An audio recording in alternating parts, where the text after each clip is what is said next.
the silent watcher. I had always considered our home a sanctuary, a place where the laughter of my son, Jacob, filled the rooms with warmth. But that sense of security shattered the day I found his drawings. They were of a tall figure, a faceless man dressed in darkness, standing at the edge of his bed. "It's the man who watches me sleep," Jacob said, his voice devoid of fear, as if it were the most natural thing in the world. The figure haunted my thoughts, a specter lurking in the corners of my mind. I tried to convince myself it was just a child's imagination running wild. Yet, the drawings grew more detailed, the figure's presence more ominous. Jacob spoke of whispers in the night, words that slithered into his ear, telling him secrets of a world beyond our own. One evening, as twilight embraced our home, I heard it, a whisper, soft and insidious, creeping through the silence. I rushed to Jacob's room, my heart pounding against my ribs, only to find him sleeping peacefully. But there, in the dim light, I saw it, a shadow, tall and thin, looming over his bed. Panic gripped me, a primal fear that clawed at my soul. I lunged forward, turning on the light, but the room was empty. No sign of the intruder, just the afterimage of the shadow burned into my retinas. I held Jacob close, his breath steady and unaware of the terror that had just unfolded. The following days were a blur of sleepless nights and anxious glances over my shoulder. I installed cameras, desperate for proof that I wasn't losing my mind. And then, one night, the cameras captured it, a distortion, a flicker of something inhuman, watching Jacob from the doorway. I confronted the figure in a dream that night, a dreamscape that felt all too real. "What are you?" I demanded. The figure remained silent, its lack of face somehow conveying a smirk. "Leave my son alone," I growled, but it simply tilted its head, as if amused by my plea. I awoke with a start, the echo of the dream still ringing in my ears. I knew then that this was no ordinary haunting. This was something far more sinister, a force that had latched onto my son. And I would do anything to protect him. The days grew heavy with a silence that was almost tangible, pressing down on the house with an invisible weight.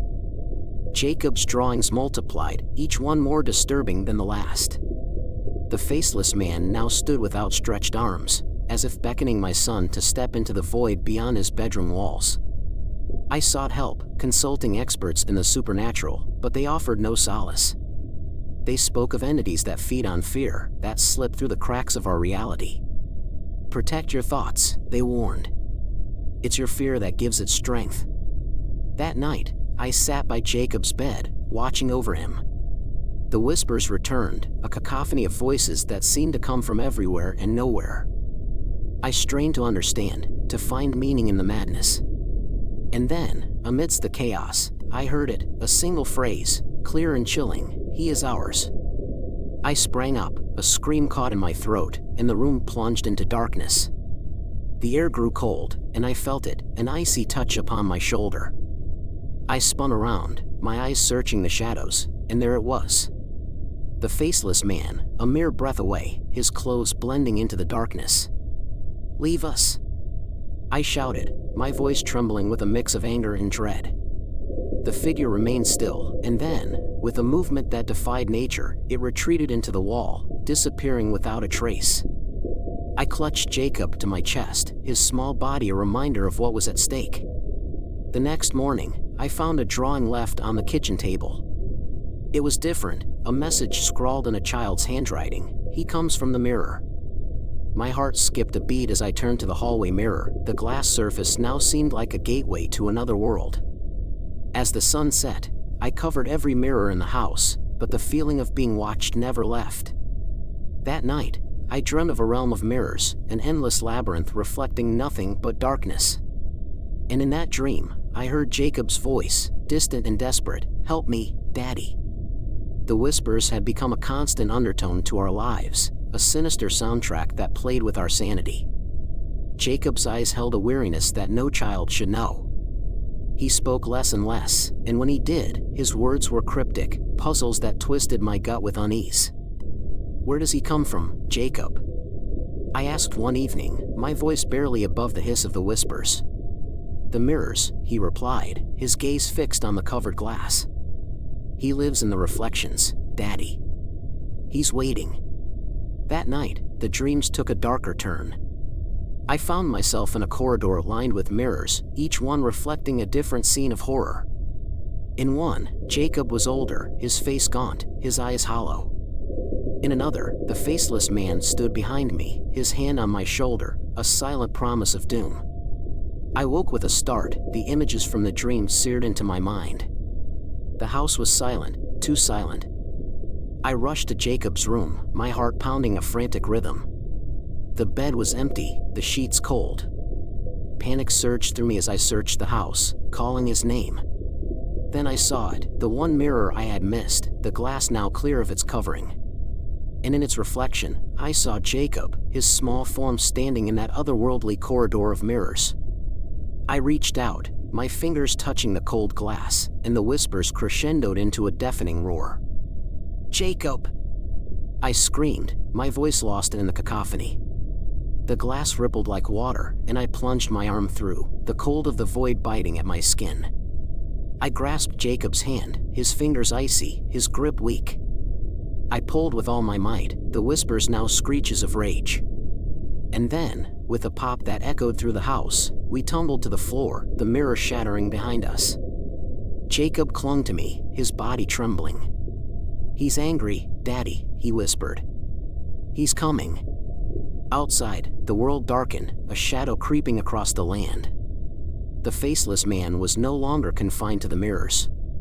He was here, in our world, and the whispers were his heralds. Story 2. The Vanishing. I awoke to a chilling silence that blanketed the room, the kind that presses against your ears in the dead of night. My eyes adjusted to the darkness, and there she was, my wife, Clara, standing motionless at the foot of the bed. Her gaze was hollow, her eyes devoid of the warmth I knew so well. I called out to her, my voice barely a whisper, "Clara?" No response. The air grew colder as I reached out, my hand trembling. It passed through her, sending a shock of icy fear through my veins. She vanished, leaving me grasping at the empty space where she had been. The next morning, I found no sign of her. Her clothes were gone, her phone, her keys, everything that marked her presence in our life together. The police were baffled. There were no signs of forced entry, no struggle, nothing out of place.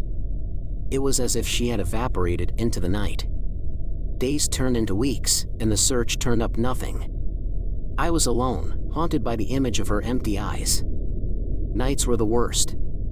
I'd hear whispers, the soft patter of footsteps, the rustle of fabric.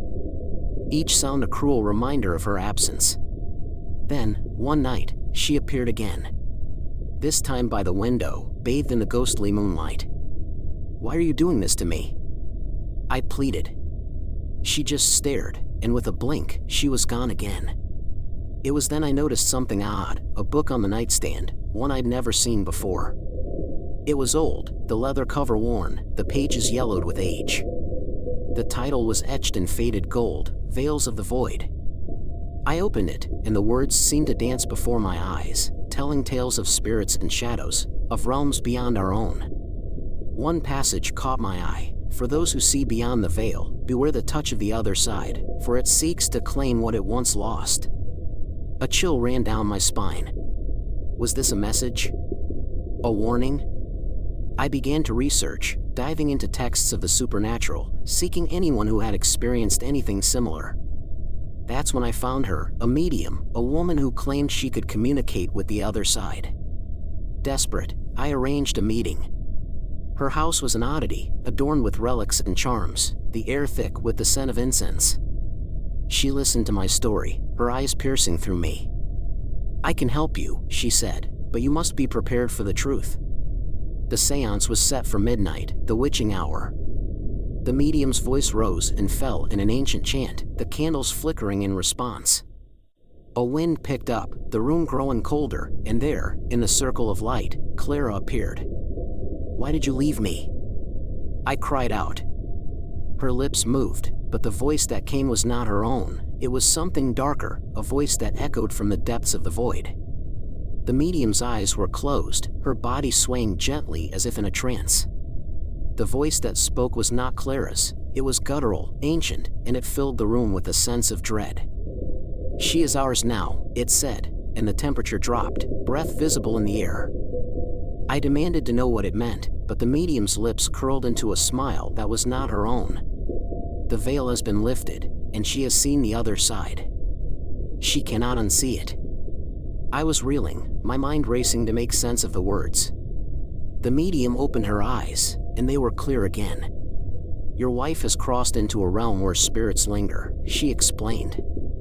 "She is caught between worlds, and you are the anchor." I couldn't comprehend it. How could Clara be trapped? And why was I the anchor?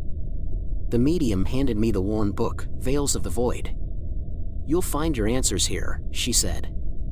I pored over the book, its pages filled with esoteric knowledge and rituals.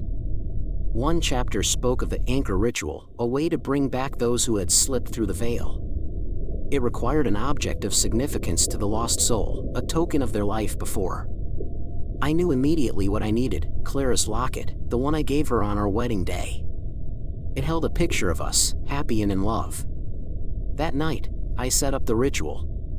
The locket lay at the center of a chalk-drawn sigil on the floor. I recited the incantations, my voice echoing in the empty house. A wind picked up, the candles flickered, and then she was there, Clara, clearer than before. "Help me," she whispered, her voice a mix of fear and longing. "They're coming for me." And then I saw them, shadows, creeping along the walls, reaching for her. I lunged forward, breaking the circle, and the shadows recoiled. Clara's form wavered, and I could see the terror in her eyes. "I love you," I shouted, and with all my strength, I clasped the locket. A blinding light erupted, and the shadows screamed, a sound that tore at the soul. When my vision cleared, Clara was gone, and the shadows with her. But the locket was warm in my hand, pulsing with a life of its own. Days passed, and I felt her presence growing stronger. Objects moved on their own, lights flickered, and I heard her voice calling my name. I was being drawn into something far beyond my understanding. I needed help, but who would believe me? That's when I found the note, written in Clara's hand, hidden in the pages of the book. "Find the keeper," it read. "He knows the way." I searched for this keeper, a guardian of knowledge between the worlds. My quest led me to an ancient library, hidden within the city's forgotten catacombs. The keeper was an old man, his eyes a milky white.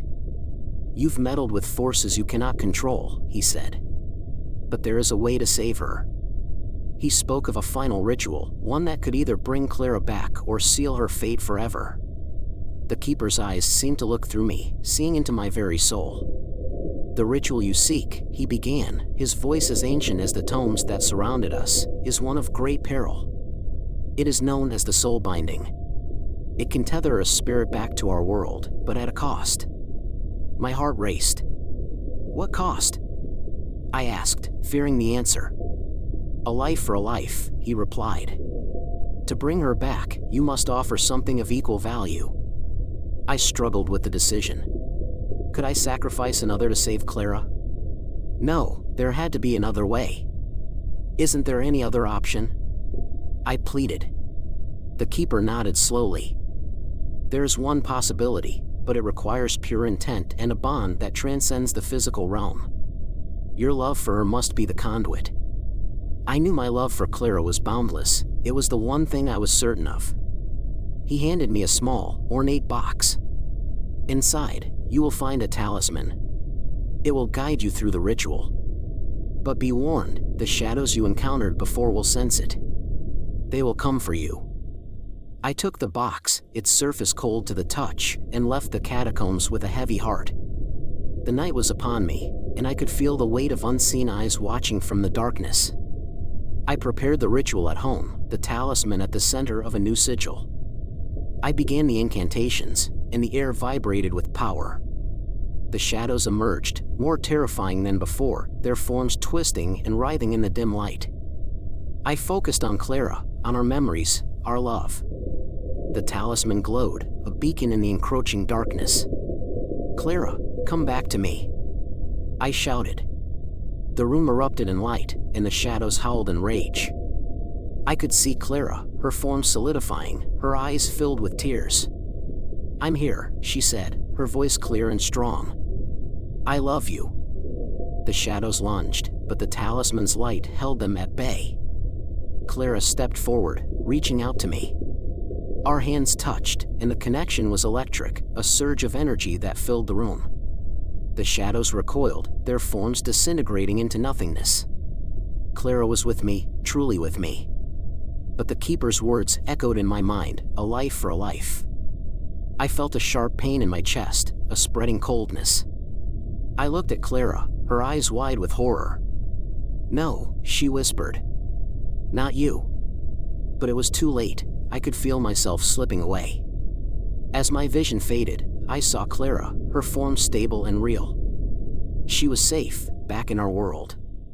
But at what cost? My last thought was of her, of our time together, and then darkness. I awoke to find myself standing at the foot of the bed, staring at Clara with empty eyes. But when she reached out to touch me, her hand passed right through me, and I vanished into thin air. The end. Subscribe for more. Thank you.